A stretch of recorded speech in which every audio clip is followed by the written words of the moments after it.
Thomas was gifted in a range of ways.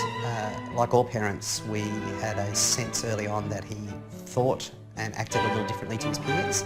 Thomas seemed to think about things differently and asked questions that you might normally associate with an older child. And just his general level of activity and curiosity, which was insatiable.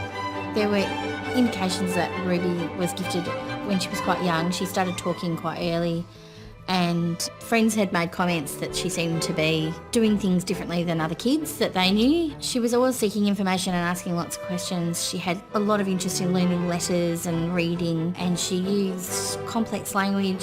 Some of the early signs that a child might be gifted are often the verbal ones, so a very broad vocabulary. The child using words accurately that you wouldn't expect they might use. For a child who might have non-verbal abilities, they may have the capacity to work a video, program the DVDs, play around with computer software, even at very young ages. Around about 3 years old, Matthew basically just started playing the notes on the piano, and we were going, wow, Yeah, he wasn't reading any notes, he was just playing the notes, and in his mind he could hear that the notes made a different sound, and then he actually formulated the tune just based on hearing the notes and knowing which notes made which sound. Gifted children are identified in two ways. You can do a formal way, which is an IQ test, or you can do it informally, which is to gather up a lot of information and observations from a range of people. And it may be teachers, the rest of the family, and your own observations of your child. When she was going to start 4-year-old kinder, the 4-year-old kinder suggested that she be tested by a psychologist, so I took her off to have an IQ test. If parents think their child is gifted, and if the child is perhaps approaching school age, it may well be wise to consider a formal assessment. And then you have a valuable tool to give to the school about what your child might need and any special requests that you might have.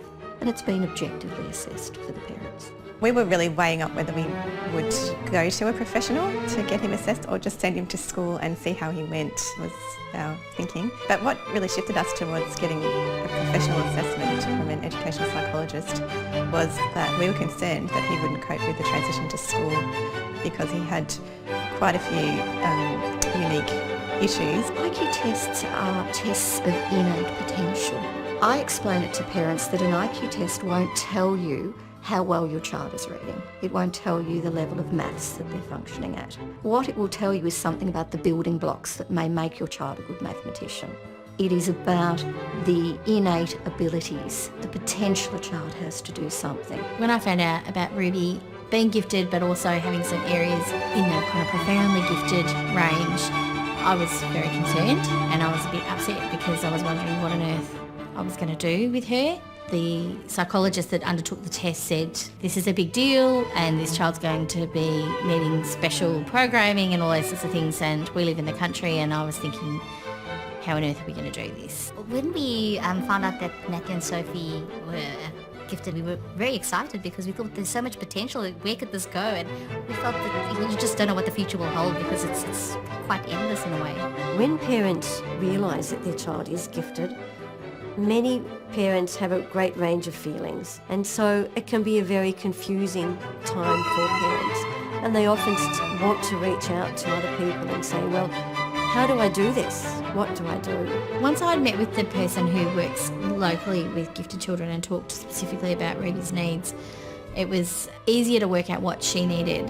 Having a person that has met your child and understands your child is very important. I went away and did research, and I read other people's stories. Yeah, I think getting information really helps. I advise parents to read as much as they can, both about the characteristics of giftedness and also the educational needs and what form of education these children are going to need.